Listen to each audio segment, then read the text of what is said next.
about to go and try and hit a PR at 11:30 a.m. I don't know how this is gonna work. I really don't. I don't know. I had a bacon, egg, and cheese this morning and some coffee. Drank this much water, a decent amount. It's like down here, which I'm gonna put the pre in. And then I had a kilo mix earlier with some electrolytes in it. So I'd say we're decently hydrated. And after this, I'm sure we'll be extremely caffeinated. This is dumb caffeine, 390 milligrams per scoop. So I'm not gonna full scoop this. We're just gonna halfie it, get a little bit of some stim in there, because I'm only going in this gym right now to literally just deadlift. And then depending on how I feel, or if I just like don't get a good lift, then I just spilled this shit in the car. I'll do like legs. Damn it. Why did I open this in the car? But yeah, we're gonna go thug this out and try and get a decent deadlift session. I had so many cheat meals the last week, and I'm going to Italy in May, and I want to have like a good leveled physique for that. So I'm gonna get lean for that. So I ideally need to lose like 8 pounds ish, maybe 5 to 8 pounds. And the trip's like 10 weeks away, so I don't have to start yet, but I would like to start sooner than later, so I can like not even have to worry about cutting, just take it slow and just add in cardio and not have to literally like eat less food. The 5-plate deadlift I've been chasing, I want to hit, because obviously when I go into a caloric deficit, it's gonna be 10,000 times harder to get stronger, even though it's kind of a new thing for me. So I've been kind of getting strong quick as I've been doing them, and I haven't really ever done deadlifts in my life. So now that I've been incorporating them, I'm getting strong relatively fast. Where's the cap? And I spilled this. First off, this stuff smells amazing. This is the Sour Punch. I have not tried this flavor yet, and I had the energy drink the other day, and it was phenomenal. I love the energy drink. So the goal last time we hit 475, so 20 pounds away from the 5-plate goal. Taste test. Wow, I love green apple. Anything green apple, like green apple gummies, green apple anything. This is phenomenal. This is good. I only half scooped it too. That actually tastes amazing. Holy shit. Shout out Rise. Good pre. I might be biased because I love green apple, but I gotta promote it on my socials real quick. But I gotta fly out to Dallas tonight. I'm trying to, maybe potentially see if we can open up a gym in Charlotte. So I'm doing everything I can to make that happen. So part of that entails me going out to Dallas to go meet up with someone to see if they'd be down to help kind of sponsor it. So, and y'all know how much I hate flying, bro. I hate flying so much, like with the passion. I hate flying, but we're gonna go out there and see if we can make something happen. Hopefully he likes the idea that I have and is willing to help out with it, because I think that a gym out here would literally absolutely rip, especially the way that I want to do it with community building and the connections I have here with Elevation, like the community we already can back up off of them. So I'm excited. I'm not excited to fly though. I'm only gonna be there for literally 24 hours and I'm coming back home. I still got so much stuff to unpack. So I'm about to go train now, go home and pack for the rest of the day.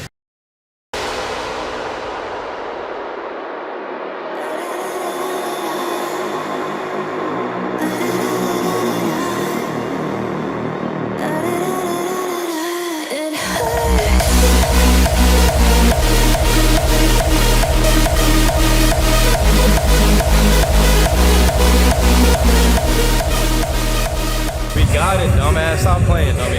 Yo, people were trying to say, yo, how do you expect to hit a deadlift 5-plate PR when you're cutting, you bozo? Who hit it? We went from 4 to 5 plates in 5 weeks.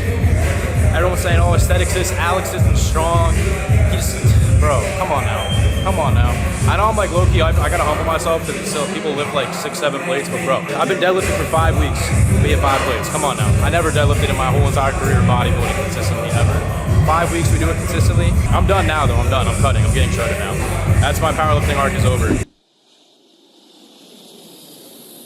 Alright, so we went all the way to Dallas last night. I forgot to bring a toothbrush, razor, deodorant. I just suck at packing. I figured because I was only gonna be here for literally 24 hours, I'd be good. So about to go get Starbucks. Woke up kind of early. Gonna go get Starbucks, get a coffee. Go and see if there's some type of CVS I can go to. Anyways, I'm here because I'm linking up with the owner of Absolute Recon, and I'm just gonna run him the idea of trying to open up a gym in Charlotte, and then trying to see if he's down to help me out with it, basically. So I need to find like a partner to go in with it on to help me kind of make sure this stuff is done right. So I have like a few options with that. First gonna be talking to Nabil. So yeah, I need to shave, bro. Like, I don't know what it is, bro. I swear I was a late bloomer, because I really only started growing like facial hair fast, and it's like annoying because I have to shave every morning, and if I don't have enough to where it looks like okay if you don't. Like, I just have all these random ass hairs like all over my cheek, and it's just so hit on, bro. It's so hit on. I'm literally dragging right now. Look how big this car is. Oh my goodness, bro. Bro, how do you even get up in here? Good lord. You gotta jump in. Bro, This is ridiculous. Good Lord. Sounds like a Good to jet. see you, bro. How you doing? We'll head to the first gym and you'll meet my partner. That sounds good. It's a vibe. The equipment's sick too. The Panada. Panada and Atlantis are my top two. I like Prime too, like the loaded at different angles. Atlantis is probably my number one. The red looks tough. That's the red turf. Hell yeah, bro. Oh, this is solid. I like. You know what I like is that the lights are closer to you. Yeah. I like that they're lower. So if you don't want that row on. Oh yeah, that's how you have to do it right there. That's insane. Yeah. That is so wild. I've never seen some shit like that. Should I get energy drink number 2? Already? I don't know. Am I OD for that? Probably. Yeah. Oh, the gold is tough. Crazy. Damn, bro. Yeah, that's tough. That's so sick. Yeah, that's sick. I ain't gonna lie. That's insane. Yeah, this is lit. So like, even right here, the rods are gold.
Back from Texas, bro. I could not sleep last night. I woke up, or I went to bed at like 3, and then I woke up at 9:30, just because like I have so much natural lighting in here, which is good. But I am pretty tired, so I just grabbed the coffee, had my little greens and electrolyte mix, because I'm gonna go do cardio after this. And yeah, the Texas trip was good. I got a lot of stuff to think about today. Your boy is. I was thinking on the plane.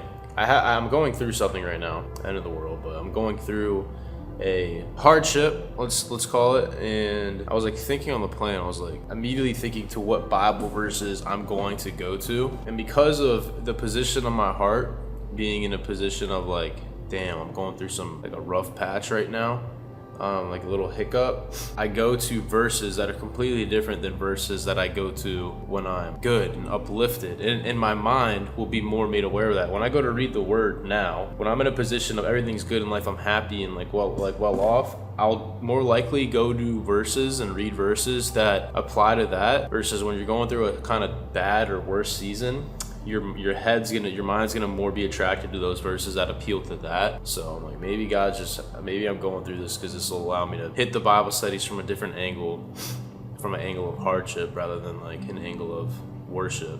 If that makes sense. It's still worship. I hope that makes sense. But like, I'm just reading through the Psalms first to try and find a good one, and I got to 77. This isn't even about the Psalm, but what stood out to me, has he in anger withheld his passion? And that stood to me because I feel like in society today, when we get angry or when we get hurt by someone, we tend to feel like we want to lash out, angry, because if someone hurts us, we feel the need like we have to hurt you back, because we think that by hurting them back, that's going to fill some void within us and make us feel some type of sense of satisfaction or worth, because we're getting our get back, an eye for an eye, that whole concept.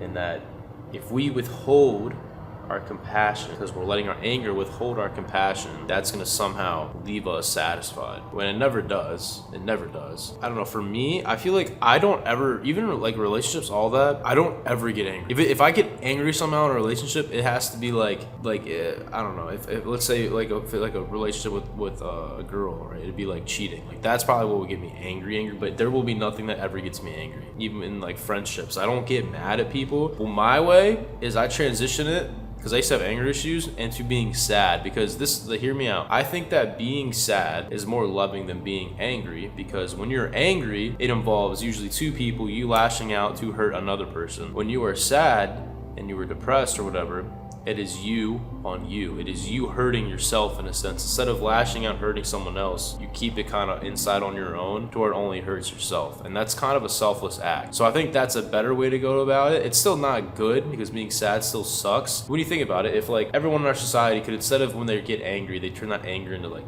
sadness, there would probably be less domestic violences and stuff like that, because they would keep it internally, which again isn't healthy. You need to still get healed from that. But I'm just saying that's how I've dealt with it, because I had anger issues in the past, is instead of withholding my compassion because of anger, I tend to just get sad and extremely down bad on myself. Don't put it on the other person. But that just stood out to me. But that's not the song we're going to be doing in the Bible study. That was just a rant.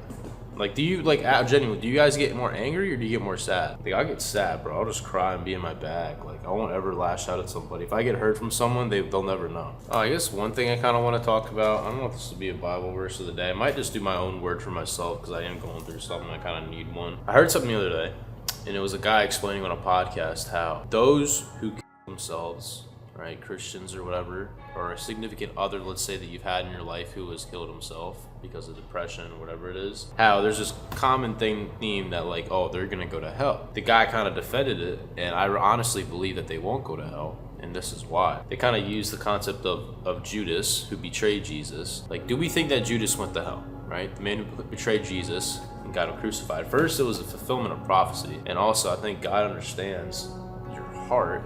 And God saw that Judas' heart, I believe, was a repentant heart after he did give up Jesus. And the guy said that he went to the priest or the Pharisee to kind of give the money back, and they didn't. And the guy said, well, if he would have went to the high priest, to Jesus, Jesus would have forgiven him. 100% Jesus would have forgiven him, but he went to the wrong priest. Do we think that because Judas betrayed himself, like we betray Jesus every single day, we sin, we do things we shouldn't do, and that makes us on the same level as Judas? And Judas had so much guilt that he killed himself, but I think God is able to see behind that, see his heart, and see that he genuinely felt awful for what he did, and therefore would have been granted still access into heaven, because he still did a lot. He was a disciple. But I do believe that too as well. So if you have like a significant other or friend who has taken their life from something like that, don't think that they're not going to be in heaven, right? And I hope I just can give someone reassurance with that. Just know that they can still be in heaven. God knows your heart, bro, more than you know your own heart. I'm going to go read some word for me, see what God's trying to speak to me, because I got a lot on my plate right now. I just got to figure out what I'm doing. But I'm good though. This is how I fight my battles, right? This is how I fight my battles. I was just out when I was just here. I'll explain this story too. When I was out in Dallas just recently, and I was talking to Absolute Ricky, the gym owner, Nabil, opens crazy, wild gyms that perform really well, and he was asking me. He had something come up in work, and he was like super stressed about it. And he was asking me like, how would I deal with it? Like, how do I deal with stress? Like, I guess from like a faith standing. I said last year when I was really in my bad point, when I was kind of far away from God, I was able to fall deep into depression kind of easily because I didn't have my roots in Christ. I went to the world when I got sad, and I didn't go to God. As of more recently, as I've developed a way more intimate relationship with the Father, I feel like things just, and I was trying to explain this to him, like things just don't bother me like they did before. I have a sense of peace, the fruits of the Spirit, a peace that passes understanding that I don't even understand sometimes, because usually I'm an overthinker and super stressful all the time, where it's almost like an I don't care peace, like trusting that God will work it out and to not make it my battle, but to make it God's battle. And that this is how I fight my battles, through the Word of God, letting him speak through me of what, not even just what to do, but just to give me the peace and the reassurance that he is always sovereign and he is in control. And a lot of times I can even look on events in my past where I can see God's sovereignty. Now he was putting the pieces right where it meant to be. So I know that I can't just judge my current circumstance by my feelings, because there's times in my past where I felt awful, like God has abandoned me. But in those moments, God was working the most through me and in my life. So how, if I'm going through hardship or a stressful moment right now, am I not going to continue to trust in the Father and to continue to praise God through those moments, knowing that in the past he's always brought fruit out of it, that God uses anything that is bad, that the enemy meant for evil, he will use for good. How can I lean on my own understanding? So I can't be, I just don't feel like I can be sad because I've seen him work through it. I'm just like, although I'm in a bad or negative circumstance or situation right now, that God will use it for good. That God, with the enemy meant for evil, God meant for good. God can use it for good, because God is sovereign, bro. He is sovereign. He puts the pieces where they need to go. We just focus on a small part of our story, and when it's not lining up and we can't put the piece where it needs to go, we start freaking out, stressing out, saying God has abandoned us. Why is he doing this to me? I thought I'm a good person. I don't deserve this. And God, who is sovereign, who sees the whole infinite picture. We're finite beings. God is infinite. He's able to take that piece that doesn't make sense where to go, put it right where it was meant to be, because he sees the whole picture. Once you see it from that angle, it lifts weight off your shoulders, because you now can see things from a godly view and not just temporarily and finite as the human mind does. So yeah, love y'all. Peace.